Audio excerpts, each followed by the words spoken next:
안녕하세요. 저는 37살의 여성입니다. 제 삶은 평범해 보이면서도 파란만장한 삶을 산 것 같아요. 아무래도 인생에서 큰 실패를 하는 것이 돈과 결혼인 것 같은데 저는 후자인 결혼에 대실패를 해서 가슴앓이를 오랫동안 했답니다.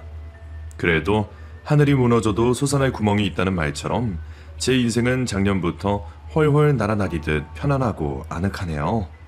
그럼 제가 오늘이 오기까지 어떤 사건이 벌어졌는지 사연을 들려드리도록 하겠습니다. 엄청 재밌고 시원한 이야기니 편안하게 들어주시길 바랍니다. 제 인생은 어렸을 때부터 매우 어두웠어요. 아빠는 가장의 역할을 하지 못하는 분이셨어요. 돈을 벌기는커녕 매일 집에서 술 마시고 신세한탄하기 바쁜 분이셨답니다. 게다가 매일같이 취해서 엄마를 때리셨고 그런 엄마는 공장에서 벌어오는 돈을 전부 아빠에게 빼앗기셨답니다. 그렇게 우울한 성장기를 지나자 아빠는 간암으로 돌아가셨고 엄마는 공장에서 안 좋은 공기를 맡아가며 일하셔서 폐암으로 세상을 떠나셨답니다. 20살에 혼자가 된 저는 엄마한테 미안하지만 차라리 잘 됐다는 생각을 하게 되었어요. 아빠든 엄마든 저에게 상처가 되는 존재였기 때문에 옆에 없으니 숨통이 트였답니다. 20살 해에는 또래 아이들이 매우 부러웠어요. 다들 대학교에 다니며 캠퍼스의 낭만을 즐기는데 저는 고등학교 때 취득한 도배 자격증으로 인테리어 회사에 출근하게 되었죠. 그래서 예쁜 옷 대신 후줄근한 작업복을 입고 다녔고 구두 대신 안전화를 신고 다녔어요. 일당 10만 원을 받으며 만족하는 삶을 살아야 했죠. 혼자 지낼 월세방도 사치여서 월 12만 원짜리 고시원에서 지냈답니다. 거의 10년 동안 삶의 변화가 하나도 없이 똑같은 하루를 보냈더니 통장에 꽤 많은 돈이 쌓였어요. 혼자 살 전셋집을 구할 정도로 말이죠. 그런데 그 돈은 전셋집이 아닌 혼수 자금으로 쓰게 되었습니다. 혼자 사는 남자의 집을 도배해 준 적이 있었는데 5년 전부터 그 남자와 사귀게 되었거든요. 제 인생에 다시 가족을 이룰 거라 생각해보지 못했는데 그가 저에게 아내가 되어달라고 프로포즈를 했답니다. 많은 고민을 했는데 제가 가정다운 가정을 이뤄보는 것이 꿈이라 그이의 청혼을 받아들이게 되었어요. 또 자식을 낳게 된다면 절대 저처럼 자라지 않게 하고 많은 사랑과 지원을 아끼지 않는 좋은 엄마가 되고 싶었습니다. 다행히 시댁 식구들도 저를 반겨주는 분위기였습니다. 저의 과거를 털어놓았더니 그동안 고생 많았겠다며 당신들이 이제부터 저희 부모님이 되어주시겠다고 하셨어요. 그래서 결혼식을 조촐하게 올리고 남편과 살 아주 작은 신혼집에 들어가 신혼생활을 시작했죠. 그이는 물류센터에서 일하는데 주야 교대로 일을 해서 매번 피로에 찌들어 있었네요.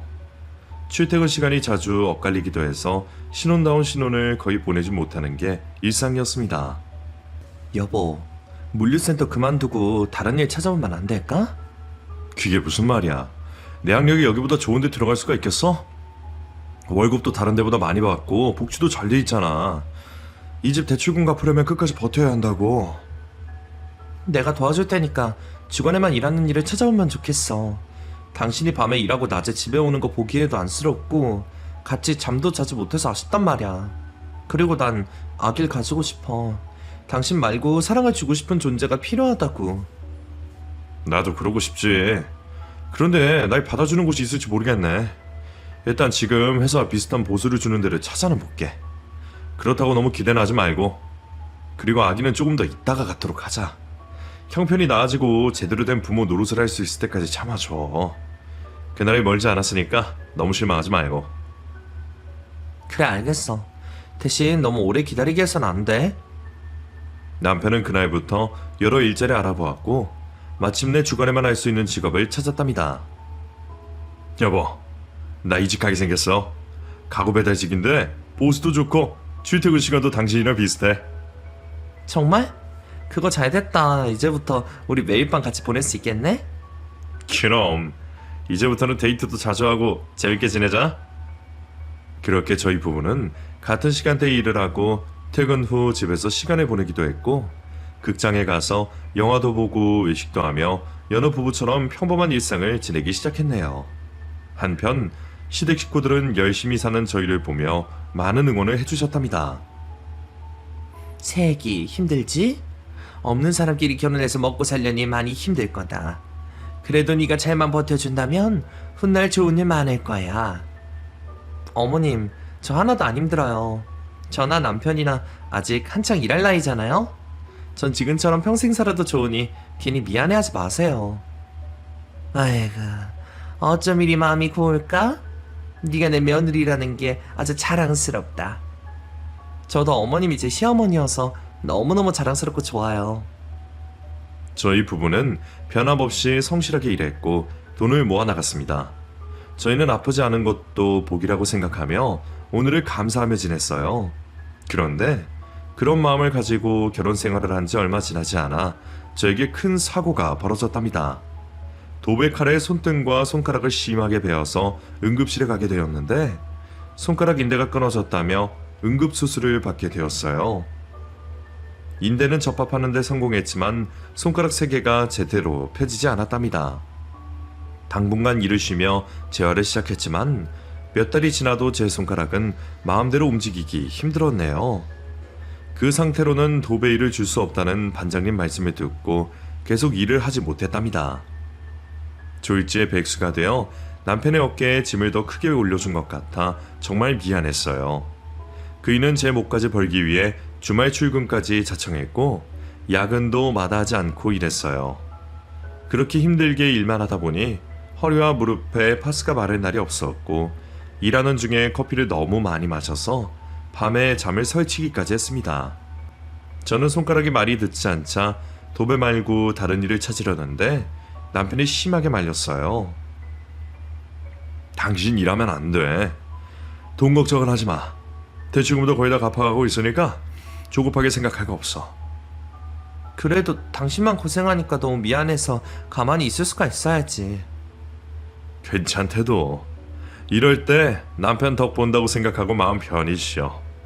당신더러 돈 벌어 오라고 할 사람 아무도 없으니까 말이야. 미안해 여보. 내가 정신을 놓고 일하는 바람에 이 지경이 되어버렸어. 대신 손이 다 나으면 그땐 당신이 쉬도록 해. 됐네요. 나는 남자고 가장이니까 쉬지 않고 일할 거야. 그리고 약속했잖아. 머지않아 아이를 갖추고 말이야. 우린 좋은 부모가 될 테니까 조금만 더 기다려. 그이는 제가 생각해왔던 것보다 훨씬 더 책임감이 있고 성실한 사람이었습니다. 결국 저는 1년이 넘도록 가정주부로만 지냈어요. 그간 시댁을 자주 오가며 시어머니께 살림도 배우고 음식도 많이 배웠답니다. 모든 것이 완벽해질 것 같은 미래가 다가오는 걸 느꼈는데 정말 기적 같은 일이 벌어졌어요. 돌아가신 시할아버지께서 남겨주신 유산 중 쓸모없는 땅이 있었는데 그곳에 건물을 짓게 되었다며 10억 원에 팔게 되었답니다. 그 덕에 시댁 식구들과 저는 파티를 열게 되었고 술과 분위기에 취한 행복한 밤을 보냈어요. 현수하고 세기 그동안 고생 많았다. 네 할아버지 땅이 이렇게 대박이 날 줄은 꿈에도 몰랐는데 아무래도 천국에서 현수 할아버지가 도움을 주시려고 힘을 쓰신 것 같아. 우리도 이제 돈에 쪼들리며 살 필요 없어. 내 자식이라고는 현수나 세기뿐이니 대부분의 재산을 넘겨주도록 하마. 엄마, 됐어요. 차라리 엄마 아버지 노후자금으로 쓰세요. 그동안 고생만 하며 사셨는데 편하게 여행도 다니시고 사치도 부리시면서 사시라고요. 저희야 젊으니까 얼마든지 일할 수 있다고요. 그럼 이렇게 하자. 우린 1억이면 평생 쓰고도 남을 테니 나머지 9억을 너희가 갖도록 해라. 알겠니? 거절하지 말고 받거라. 저와 남편은 손살을 치며 시부모님을 위해 쓰라고 연신 말씀드렸는데 결국은 그 큰 돈을 받게 되었어요. 9억이라는 큰 돈은 남편 통장에 들어왔고 그 돈으로 무엇을 할지 의논했어요. 그이는 예전부터 사업을 해보고 싶었다며 작게 홍보업체를 차려도 되느냐고 물었습니다. 여보, 내가 사업하는 게 무리일까? 가구 배달하면서 느낀 게 있는데 홍보만 더 잘 되면 가구점이 10배 이상은 잘 될 거란 생각을 많이 했었어. 홍보회사를 운영하는 상상만 해봤는데 직접 해보는 게 어떨까? 당신 생각은 어때? 그야 당신이 받은 유산이니 당신 마음대로 해야지. 당신은 지금처럼 성실하게 일할 게 뻔하니까 분명 사업을 성공하고 말 거야. 정말 그렇게 생각해? 고마워 여보. 당신이 없었더라면 이런 행운은 찾아오지도 않았을 거야. 날 그렇게 생각해준다니 고맙네. 그럼 이제부터 사업 준비를 해. 내가 도울 일 있으면 얼마든지 얘기하고. 당신은 정말 나의 천사야. 그럼 우리 이제 아이를 가져도 되는 거지? 여보, 일단 사업을 시작하고 자리를 제대로 잡으면 그때 갖자. 바쁜 거 끝나고 말이야. 좋아. 당신은 금세 자리 잡을 테니까 조금만 기다리면 될 거야.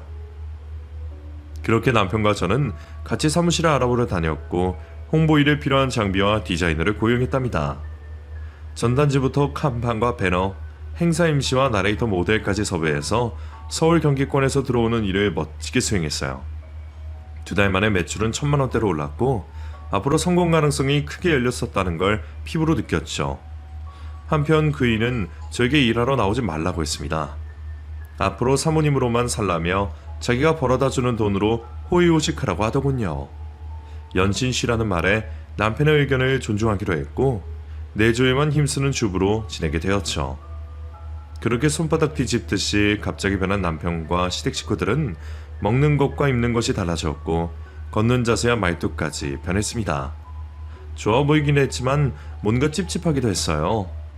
늘 을의 입장으로 살던 사람들이 갑의 입장으로 살아서인지 난감한 순간들이 여러 번 있었어요.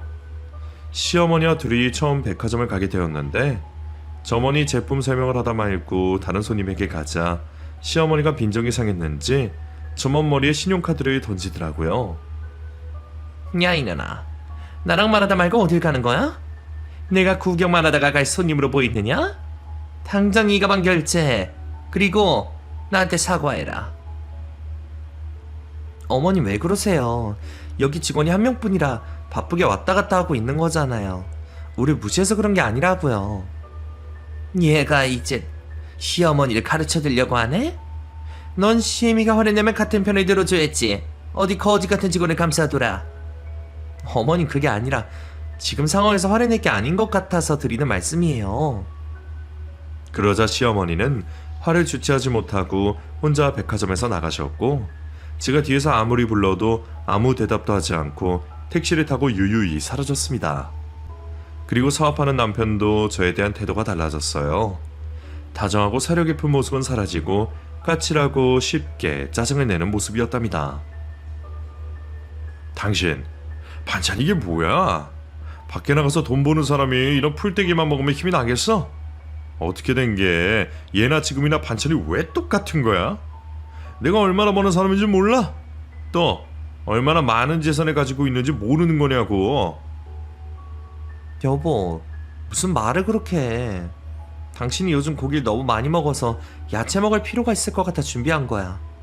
그리고 밥상 하나 가지고 재산이 어쨌니 하면서 호통치는 건 무슨 경우야. 너 지금 나한테 대드는 거냐? 하늘 같은 남편이 반찬 투정을 하면 새로 차리지는 못할 망정 잔소리 나야 돼? 알았어. 내일부터 고기 반찬 실컷 해놓을게. 오늘만 그렇게 먹고 출근해. 그런 태도로 저를 대하는데 참 안타깝게만 느껴졌어요. 돈이 있고 없고의 차이가 이렇게 나는 사람들이니 나중에 더 많은 돈을 거머쥐면 저에게 어떤 대우를 할지 걱정이 되더군요. 그런데 거기까지 갈 필요도 없이 저희 가정에 큰 문제가 생겼습니다. 저에게 회사엔 절대 나오지 말라던 남편이 같이 일하는 나레이터 모델과 바람이 나고 말았더라고요. 처음엔 전화 통화하는 걸 엿듣고 의심했는데 직접 회사에 찾아가 보니 남편과 상간녀만의 공간을 따로 만들어 놨더라고요. 거기엔 침실까지 있었답니다. 너무 기가 막혀 남편의 따귀를 날리고 상간녀의 머리채를 잡고 난동을 부렸어요. 그러자 남편은 이게 어디다 손을 대? 내 애인한테 떨어지지 못하겠어? 라며 적반하장으로 나오는 겁니다. 어이가 없다는 걸 이럴 때 쓰는 표현이 맞죠? 저는 정말 어이가 없었어요. 바람 피운 놈이 상간녀에게 손을 대지 말라는데 황당하고 미치겠더라고요. 당신 바람나서 아이 가는 걸 피한 거였어? 돈 생기고 버젓한 회사가 생기니까 다른 데 눈이 돌아가고 마는 거야? 당신이 나한테 이럴 수가 있어? 그러고도 당신이 사람이냐고. 참, 말 많네. 원래 사업하는 사장들은 오피스 와이프가 다 있는 거야. 내가 당신 같은 못난이랑만 사랑할 줄 알았어? 아휴, 아주 꿈도 크다. 그래, 애를 낳으면 뭐해? 당신 닮은 못난이라면 안아주기도 싫을 텐데. 지금 말 다 했어? 잘못했다고 빌어도 모자랄 판에 인신공격까지 하는 거야? 이 나쁜 자식. 어쩌다 이렇게 변하는 거야? 그만 들러붙고 좀 떨어져. 하여튼 마누라 하나 잘못 만나서 별꼴을 다 당하네. 더 난동을 피우려고 했지만 남편 직원들이 몰려들어 말리는 바람에 어영부영 끝이 나고 말았고, 억지로 발길을 돌려 집으로 돌아가고 말았답니다. 그래서 시부모님께 이 사실을 알리고 바로잡으려고 했어요. 저는 씩씩거리며 남편의 바람 피우고 있다고 말씀드렸죠. 아버님, 어머님, 그이가 지금 회사에서 바람을 피우고 있어요. 나레이터 모델하고 대놓고 사무실에 침실까지 만들었다니까요? 그러자 시아버지는 무뚝뚝하게, 사례가 되었으면 바람도 피울 수 있는 거지. 뭐가 그리 대단한 일이라고 호들갑이냐? 라고 말씀하셨고, 시어머니는 예, 내 아들이 바람을 왜 피우겠니? 생각이라는 걸 좀 해봐라. 너 요즘 거울 안 보지? 네 모습을 보면 다른 여자한테 눈이 돌아가는 게 정상이야. 지가 못나서 남편이 바람난 걸 우리한테 따지러 온 거니?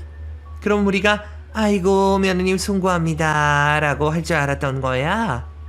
남자는 여자 하기 나름이라는 말이 괜히 있는 게 아니다. 네가 예뻐지려고 노력만 했어도 이런 일이 생겼을까? 하고 모든 탓을 저에게 돌렸습니다. 남편이 바람을 들키고 했던 행동과 비슷하더라고요. 그동안 믿었던 식구들에게 배신당하자 더는 같이 살고 싶지 않았답니다. 원인이 돈 때문이긴 하지만 전혀 다른 사람들로 변해 있으니 용서가 안 되더라고요. 그래서 전 혼자 남편의 바람 피운 증거를 남기려고 늦은 밤 사무실을 찾아가 소형 카메라를 설치했습니다. 이혼을 하더라도 제대로 된 보상을 받아야 했으니까요. 카메라를 설치하고 사흘 뒤 늦은 밤 회수하러 갔습니다. 그런데 사무실 불을 켜자 남편이 가만히 앉아있더군요. 아, 깜짝이야. 당신이 왜 놀래? 여긴 내 사무실인데. 퇴근 안 하고 뭐해? 오늘은 상간녀랑 연애하러 안 가니? 가고 싶긴 한데 당신이 해놓은 짓이 신경 쓰여서 기다리고 있었어. 그렇게 말하며 바닥에 카메라를 던졌습니다. 내가 바보도 아니고 말이야. 이거 설치해두면 순순히 걸릴 줄 알았냐? 이 돌머리야? 그래, 걸릴 줄 알았다. 여자한테 빠져서 앞뒤 구분은 못하는 놈이 이런 걸 어떻게 찾았니? 당신 나랑 이혼하겠다면 말리지 않겠는데 이런 식으로 뒤통수를 치는 거 못 참지. 뒤통수라고? 당신이 날 두고 바람 피운 게 뒤통수를 친 거지. 여하튼 위자료 챙기고 싶어서 이러나 본데 그만둬. 내가 돈 줄 테니까 이 집은 찢어 진짜. 합의 이혼하자고? 누구 좋아하라고 합의 이혼을 해? 당신 이혼 증거만 잡으면 제대로 보상받을 수 있다고. 멍청아, 네가 외도 증거를 잡겠다고 난리치는데 내가 걸리겠니? 내가 1억 줄 테니까 그거 먹고 떨어져. 그 정도면 새로 시작하는데 큰 어려움이 없을 거잖아. 거지 같은 걸 걷어주더니 이제 보따리까지 내놓으라고 하네. 진짜 너란 여자는 구제불능이다. 나랑 이혼하면 아무도 널 데려가려고 하지 않을 거야. 거지 같다고? 너는 다른 줄 아니? 하루아침에 벼락부자가 되기 전에는 나보다 못 버는 놈이었잖아. 게다가 신혼집 대출금은 내가 더 많이 갚았다고. 꼴랑 이거로 1억으로 날 떨구려나 본데 절대 그렇게 못해줘. 변호사한테 물어보니까 최소 4억 원 받을 수 있다고 했다고. 어? 4억? 인연이 이제 보니까 돈 밝히는 된장녀였네. 너 일부러 내가 바람 피우기 기다린 거지? 큰 그림을 그려서 한몫 챙기고 뛸 생각이었잖아. 뭐 눈에 뭐만 보인다더니 진짜 사람 자식이 아니야. 마음대로 욕해라. 어쨌든 난 1억 주고 합의 이혼 해줄 생각이니까 이걸 따라줘.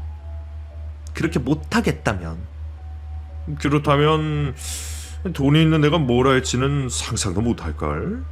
이번 주까지 결정해서 연락해. 아니면 나도 가만히 있지 않을 거야. 그이는 뭘 믿고 그런 소리 하는지 모르겠지만 꽤나 당당했습니다. 하지만 저는 일주일이 지나도 합의 이혼을 해주지 않았어요. 그러자 남편이 이혼 소송을 진행했답니다.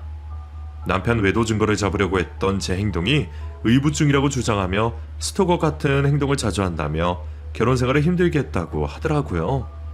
말도 안 되는 소장을 보고 저도 반격하려고 변호사를 선임했는데 법정에서는 남편의 손을 들어주었습니다. 대형 로펌의 변호사를 선임해서 그런지 남편의 주장을 일치월장하게 말을 만들어 판사님께 요목조목 짚어가며 변호하더군요. 결국 저는 의부증이 심하고 스토커 기질이 심한 마누라로 판명되어 한 푼의 위자료도 받지 못하고 이혼을 당했습니다. 한 푼도 챙기지 못하고 집에서 나왔고 목적지 없이 여기저기 걸었습니다. 오갈 데 없고 피부치 하나 없는 혈혈단신인 제가 갈 곳은 아무데도 없었어요. 어느 작은 동네에 지하방을 구해 은둔 생활을 며칠 하게 되었고 앞으로 어떻게 살아가야 할지 생각했답니다. 그때는 남편과 시부모님이 미치도록 믿긴 했지만 먹고 살 길이 먼저여서 일자리가 시급하더라고요. 도배일은 여전히 손가락이 완전히 펴지지도 잘 움직이지도 않아서 힘들었고 손을 쓰는 식당이나 공장에서도 받아주지 않았답니다. 그렇게 여러 군데 이력서를 넣고 돌고 돌아 상가 청소부로 취직이 되었답니다. 쓸고 닦고만 할 줄 아는 사람이었다면 누구나 취직이 가능했기 때문에 취직이 되었죠. 하루 8시간을 일하고 세금을 떼고 월 150만원 내외를 받았습니다. 그 돈으로 혼자 사는 건 가능하긴 했지만 예전에 제가 도배일로 벌었던 돈에 비하면 터무니없이 적은 돈이었죠.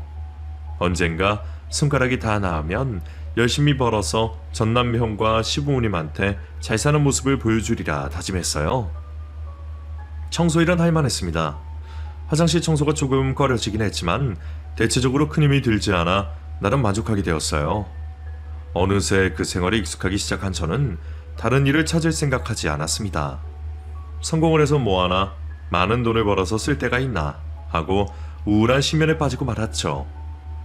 저는 가지고 싶은 것도 이루고 싶은 것도 하나 없었고 지하방에서 벗어나고 싶은 마음도 없었네요. 그렇게 4년 동안 똑같은 하루를 반복하며 살았더니 변한 건 제 얼굴뿐이었어요. 로션 하나도 바르지 않고 지냈더니 주름이 자글자글했고 흰 머리카락도 제법 많이 나왔더라고요. 그렇게 아무 의미 없는 나이들을 보내고 있던 중 황당한 사건이 벌어졌습니다. 월급이 나오는 날 출금하러 은행에 갔더니 통장에 20억이 찍혀있는 거예요. 잠시 떨리는 기분을 느끼긴 했지만 제 돈이 아니라는 걸 알 수 있었네요. 입금자가 보험회사였는데 아무래도 잘못인 줄 알았다 해당 보험회사에 전화를 걸었습니다. 저기 보험금이 잘못 들어온 것 같아 전화했어요. 네, 고객님 성함이 어떻게 되십니까? 저는 이름과 전화번호 그리고 주소지까지 알려주었습니다. 그러자 담당자는 고객님, 보험금 수령자가 맞습니다. 지난달에 돌아가신 박명자 씨의 사망보험금 수혜자로 되어 있으시네요. 라고 답변하더라고요. 박명자 라는 이름이 누군지 떠오르지 않아 기억을 더듬어 봤는데 온몸에 소름이 끼쳤습니다. 박명자는 다름 아닌 저의 전 시어머니였어요. 그분이 돌아가신 것도 충격인데 20억의 사망보험금을 왜 저에게 남겼는지 이유를 알 수 없어 무척이나 당황스럽고 황당했죠. 이를 어떻게 할지 고민해봤는데 하늘이 내린 보상이라는 생각이 들었습니다. 자초지종이 어찌되었든 제 손에 수십억의 재산이 들어온 건 전 시댁이 저를 배신한 대가라고 확신했죠. 그래서 전 그 돈으로 평생 편하고 아늑하게 보낼 계획을 세웠습니다. 그런데 얼마 지나지 않아 남편과 시아버지가 어떻게 알았는지 제가 사는 지하방으로 찾아왔어요. 이유는 역시나 돈 때문이었어요. 당신 계좌로 우리 엄마 사망보험금 들어갔지? 자그마치 20억 말이야. 당신이 돈에 환장한 건 알고 있었는데 이렇게까지 입을 싹 씻고 가만히 있을 줄 몰랐다. 보험회사 측에서 실수로 우리 엄마 사망보험금을 당신한테 넣은 모양이야. 그러니까 그 돈을 돌려줘야겠어. 이 독사 같은 년아. 무슨 소리야?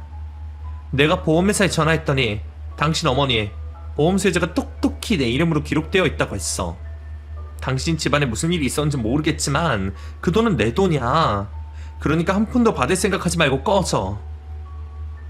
제가 강하고 세게 나가자 전 시아버지가 말문을 열었습니다. 예, 아가. 사실은 말이야. 네가 집에서 나간 후부터 네 시어머니가 치매를 앓기 시작했다. 네 시어머니는 치매 쪽에 유산을 남기고 싶었는지 우리한테 말도 하지 않고 고액의 보험을 가입했어. 그런데 깜빡깜빡하던 네 시모가 실수로 수혜자 이름을 너로 썼나봐. 모든 건 실수로 된 결과이니 이를 바로잡는 게 옳지 않겠느냐.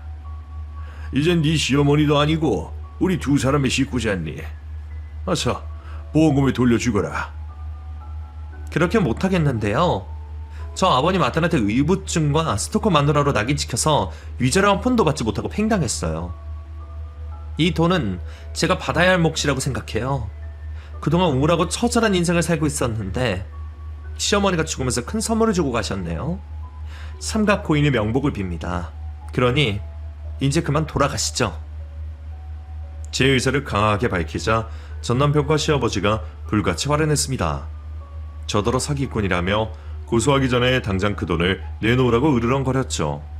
하지만 저는 이미 변호사를 찾아가 전 시어머니의 보험금이 내 돈이 맞는지 확인했기 때문에 하나도 무섭지도 두렵지도 않았습니다. 고소해. 누가 고소한다면 무서울 할 줄 알아? 그리고 나도 다 알아봤거든? 변호사가 그러는데 내 돈에 아무도 손대지 못한다고 하더라. 보험금은 100% 다 내 거라고 했어. 뭐야? 변호사까지 찾아갔어? 독사 같은 년. 아주 철저하게 알아봤네. 좋아. 그러면 네 몫으로 2억 줄 테니까 나머진 돌려줘. 이 인간이 아직도 사태 파기 안 되는 모양이네. 2억이 아니라 20억이 모두 내 몫이야. 여기엔 당신과 당신 아버지 몫은 10원도 없다고. 제 마음을 다시 전하자 남편이 흥분해서 손을 들어 올렸어요. 그래, 쳐봐. 당장 경찰서에 신고할 테니까. 누구 인생이 망가지는지 확실하게 두고 보자고. 아우, 이걸 그냥 확. 그만둬라. 며느리란 게 이 모양이니 이혼을 당한 거지. 양심도 없이 지 배만 채울 생각을 하니 남편이 바람이 나게 아니겠어. 이봐요, 아버님. 아니지? 아저씨라고 불러야 되나? 할아버지라고 불러야 되나? 어쨌든 이거 보세요. 방귀를 낀 놈이 성낸다고 하더니 댁과 댁 아들이 그 짝이네요. 돈 없고 가난할 때는 내가 세상에 둘도 없는 천사라며 그렇게 잘해주더니 할아버지 유산이 생기니까 눈이 뒤집혀서 망나니 꼴로 살지 않았습니까? 그리고 바람 피운 게 자랑인 줄 아세요? 아내가 아무리 못나도 그딴 짓을 하는 건 쓰레기들이나 하는 짓입니다. 뭐야? 요망하니. 한때 시아버지였던 나에게 그따위 막말을 해? 그리고 우린 변한 거 하나도 없었다.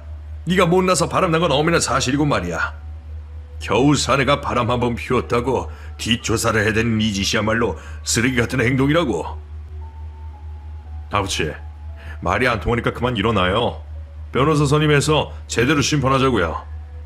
너희는 조만간 횡령죄로 콩밥 먹게 해줄 테니까 딱 기다리고 있어라. 좋을 대로. 아무리 비싼 변호사 데리고 와봐야 모두 헛수고일 테지만 당신이 덤빈다면 나도 맞받아쳐 줄게. 저는 끝까지 한마디도 지지 않고 대받아쳤고 두 부자를 제 집에서 내쫓았습니다. 얼마 뒤 전 남편이 예고했던 대로 고소장이 날라왔습니다. 이에 저도 응수하기 위해 변호사를 선임했어요. 공갈 협박으로 손해배상을 청구했죠. 그리고 법정에서는 보험 수혜자가 명확하게 제 이름으로 기록되어 있어 제 손을 들어주었답니다. 그래서 전 남편은 저에게 손해배상금을 줘야 했고 완벽한 패배를 맛보았네요. 그래서 전 통장에 있는 돈으로 공기 좋은 양평으로 떠났습니다. 터 좋고 풍경 좋은 곳에 있는 주택집을 마련했어요. 그리고 특별한 직업을 가지지 않고 하루 종일 놀고 먹으며 지냈답니다. 그런데 한 달 뒤에 전 남편과 전 시아버지가 또 어떻게 알았는지 제 집 앞에 찾아왔어요. 인터폰에 두 부자 얼굴이 뜨자 역겹고 짜증이 나더라고요. 그래서 문을 열어주기는커녕 대문 밖까지 나가지 않고 무시해버렸습니다. 이튿날 아침 조기를 하려고 나서는데 길 모퉁이에서 전 남편이 여보! 라고 애절하게 부르더군요. 보아하니 제가 집에서 나오기를 학수고대하고 있었던 겁니다. 여긴 왜 왔어? 우리 볼 일은 이미 다 끝났잖아. 에이, 무슨 말이 그렇게 섭하게 해. 우리 사이가 쉽게 끊어질 그런 사이야? 천륜보다 단단하고 끈끈했던 부부였던 시절을 떠올려봐. 우린 천생연분이 따로 없다고. 세아가, 그동안 잘 지냈느냐? 이런 집에서 사는 걸 보니 내 마음이 놓이는구나. 지난번 지하방에서 지내는 거 봤을 땐 가슴이 찢어진 줄 알았거든. 이렇게나마 보금자리를 얻게 되어 다행이구나. 두 부자는 갑자기 아청꾼이 되어 심하게 아부를 시작했습니다. 보나마나 돈 때문에 그러는 게 확실했죠. 네, 저 이제 잘 살아요. 그리고 마음 편하게 살려면 당신들이 내 앞에 나타나지만 않으면 됩니다. 그러니 썩 꺼져주세요. 그리고 뭐 천생연분? 지나가는 개가 없겠다. 너같이 파렴치한에 얍삽한 놈하고 살았던 내가 얼마나 한심하게 느껴지는 줄 아니? 더 험한 말 듣기 싫으면 제발 찾아오지 마. 여보, 그러지 말고 잠깐 이야기 좀 해. 대화로 풀어보자 말이야. 저는 이 인간들이 계속 찾아올 거라는 걸 알아서 끝장을 보고 못 찾아오게 만들 생각이었어요. 그래, 말해봐. 나한테 하고 싶은 말이 뭔데? 우리 다시 시작하자. 사실 당신과 이혼하고 마음이 안 좋았어. 내가 바람을 피워서 그 사달이 났으니 내 발등을 찍은 거긴 하지만 난 아직도 당신을 사랑한다고. 웃기는 소리 하고 있네. 그 나레이터 모델한테 벌써 차였냐? 나 같은 못난이랑 급이 다르다고 했잖아. 그게 사실은 재작년부터 내 사업이 힘들어졌어. 매출도 반에 반 토막이 나서 직원들 월급도 제대로 주지 못했지. 그렇게 억지로 버티다가 얼마 전에 폐업하고 말았어. 그 나레이터녀는 진작에 도망갔고 말이야. 그거였구나. 돈 떨어지고 여자도 없으니 아쉬운 대로 나랑 살아보겠다는 거야? 이젠 나한테 돈도 있으니 들러붙으면 좋겠다 싶었니? 아니야, 무슨 말을 그렇게 해. 이 사나이의 심정을 무시하지 말라고. 난 진심으로 하는 말이야. 정말 당신과 행복하게 살고 싶어. 맞다, 세아가. 우린 너와 다시 가족이 되고 싶어. 너 없는 하늘 아래에서 사는 건 굉장히 괴로운 일이었단다. 이제라도 다시 인연이 되어보는 게 어떻겠니? 야, 양심도 없는 것들아. 쌍으로 나한테 들러붙으려 가지고 작정을 한 거야. 너희들은 내 인생에서 최악의 인간들이야. 죽은 시모도 마찬가지고. 저는 참지 못하고 온갖 막말로 두 부자를 당황하게 만들었습니다. 더는 가족이니 식구니 하는 소리를 못하게 만들었죠. 그러자 전 남편은 무릎을 꿇으며 태세 전환을 하더군요. 여보, 그럼 나한테 3억만 빌려주면 안 될까? 다른 사업 아이템이 있는데 이거 완전 대박이라고. 그래? 그렇게 자신 있어? 그럼 당신이 돈을 빌려주면 1년 안에 갚도록 할게. 우리가 아무리 헤어졌어도 예정을 생각해서 그 정도 해줄 수 있잖아. 이에 저는 여기서 끝낼 게 아니라 더 큰 그림을 그려보기로 했습니다. 좋아. 그럼 기왕하는 거 일단 사무실부터 근사하게 차려. 대충 가게 나오면 빌려주도록 할게. 여보, 사무실 차릴 돈이 없어. 나 완전 망했다고. 아직 당신 아버지 집이 남아있잖아. 그걸로 담보해서 사무실을 꾸려봐. 그럼 3억이 아니라 10억까지 생각해보도록 할게. 나도 떡거물이 떨어질 만한지 확인을 해야 투자를 할 거 아니야. 뭐? 그게 정말이야? 여보 고마워. 당신은 역시 나의 천사야. 세아가 10억을 주겠다니 정말 고맙구나. 이래서 집안에 여자가 잘 들어야 한다니까. 넌 역시 우리의 보배야. 그럼 사무실 꾸리고 연락해줘. 그렇게 전 남편은 시아버지의 집을 담보로 사무실과 컴퓨터와 장비 등을 모두 비싼 것으로 마련했고 직원들까지 여러 명 채용하고 저에게 연락했답니다. 여보, 준비 다 됐어. 세팅 끝났다고. 이제 투자해 줄 거지? 뭐라고? 무슨 투자? 에이, 장난치지 마. 내가 사무실 꾸리면 10억을 빌려준다 그랬잖아. 오매불망 당신이 돈 빌려주는 날만 기다리고 있었다고. 내가 생각해본다고 했지. 준다고 한 적은 없는데? 아무래도 당신이 뭔가 착각한 모양이야? 난 당신한테 10원 한 장 빌려줄 생각 없으니까 사업 잘 운영해봐. 아니 당신 이게 무슨 짓이야? 어? 내가 사무실 꾸리려고 아버지 집을 담보로 대출을 받았다고. 나 이거 망하면 우리 아버지 지낼 곳이 없어진단 말이야. 그러니까 제발 생각을 바꿔줘. 전화 너머의 전 남편은 애절하고 슬픈 목소리였습니다. 그제야 저는 속이 시원하게 뻥 뚫리는 기분을 느꼈어요. 당신 울어? 등신아, 아주 꼴 좋다. 네가 나한테 준 상처를 그대로 돌려받았다고 생각해? 그리고 가만히 있으면 중간이라도 가는데 굳이 나를 찾아서 이 꼴을 당하니? 한심한 인간아. 그만 전화 끊을 테니 알아서 잘 먹고 잘 살아라. 아, 그리고 양평에 집 팔고 다른 데로 이사 갔어. 거긴 당신이 절대 찾아오지 못할 거야? 내가 이름을 개명했거든. 지금 핸드폰도 바로 해지할 거니까 쓸데없이 나를 찾을 생각 마. 여보, 야, 이 나쁜 년아. 저는 바로 전화를 끊어버렸습니다. 그리고 새로 이사를 온 여수의 밤바다를 즐기며 모래사장을 거닐었어요. 그러고 보니 한국에는 꽤 살만한 곳이 많은 것 같네요. 그날 이후 전 남편과 시아버지가 어떻게 살고 있는지 궁금해서 흥신소 직원을 고용했답니다. 며칠 동안 소식이 없어 돈을 가지고 튀었나 싶었는데 흥신소 직원이 말하길, 고객님, 전 남편의 사업장은 이미 다른 회사가 들어왔어요. 그리고 집도 절도 없어서 어디서 지내는지 모릅니다. 지금 찾고 있으니 조금만 더 기다려주세요, 라고 말하더군요. 그제야 왜 이렇게 사람 찾는데 오래 걸리는지 이해할 수 있었죠. 흥신소 직원은 한 달 가까이 두 부자의 행방을 찾아 헤맸고 그 결과 확인 전화를 받게 되었습니다. 고객님, 일단 전 시부는 지금 서울역에서 노숙을 하고 있어요.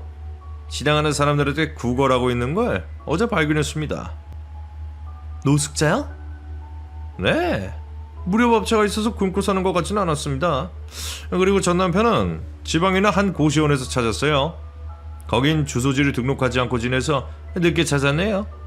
사업을 시작했는데 투자금이 없어서 곧장 망하고 빚에 허덕이다가 사채까지 끌었었나 봅니다.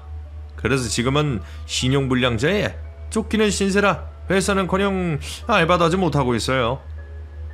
아, 그래요? 그럼 그 인간은 뭐해서 먹고 살아요? 폐지를 줍고 다녀요. 현금벌이로 할 수 있는 일이 요즘엔 흔치 않잖아요. 그래서 하루 수익이 대략 4,000원 정도 된답니다. 한 달 내내 일해서 고시원비를 내면 남는 게 없는 거죠. 하루에 한 번 라면 먹는 게 전부이고요. 그 말을 듣자 제가 제대로 된 복수를 했다는 걸 깨달았어요. 아니, 너무 심하게 복수를 해서 미안한 마음까지 들었답니다. 아, 그래요? 참 불쌍한 꼴이 되었네요. 어쨌든 그 인간들 찾으시느라 고생 많았어요. 잔금은 바로 입금해 드리겠습니다. 그렇게 마지막 전화를 끊고 나서야 다신 두 부자에 대한 관심을 갖지 않았습니다. 지금 저는 여수 바닷가가 내려다 보이는 집에서 잘 살고 있어요. 물론 일도 하지 않고 편안하게 놀고 먹고 있죠. 제가 너무 심했다고 생각하시는 분들이 계실지도 모르는데 가슴에 상처가 있는 분이라면 저와 비슷한 복수를 하셨으리라 생각됩니다. 이렇게 저의 응징과 복수, 그리고 인생 역전의 이야기는 박을 내려야겠네요. 무더운 날씨에 건강 균형 잘 하시고 멋진 날들을 보내시길 바랍니다. 안녕히 계세요.